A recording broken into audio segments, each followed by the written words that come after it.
Still working on this Briggs 3.5 force. It's off the rototiller. I decided it wasn't running too good and stuff, and I figured my dad suggested that, fix more than just a few issues that were from before. So, number one, I polished up the exhaust. Looks like a brand new pipe. Before it was all rusted. And I determined why it wasn't running too good. There's a little diaphragm gasket that moves in and out to let the fuel in. And the one was bent, so this hole here wasn't closing up. And with that hole wasn't closing up, well then it's not going to run right. So I have a new gasket on order. The other one's up front.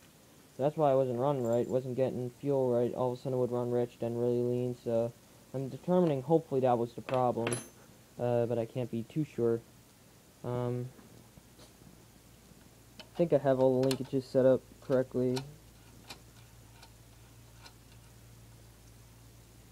There's the governor spring. And choke mechanism. All it does is it actually pulls on here, and then the choke closes at a certain point, and you can adjust the choke by adding washers or taking away washers. Pretty neat setup.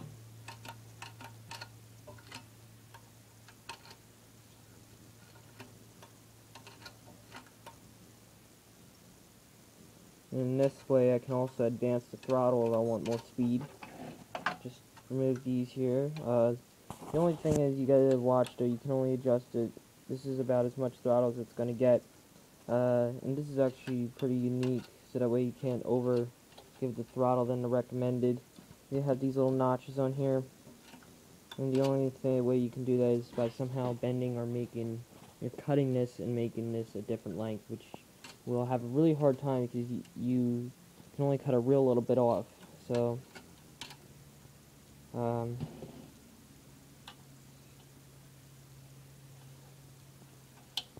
yeah, so I'm gonna throw the motor back in probably tonight, and I'm gonna leave the exhaust off so I can try to get them parts.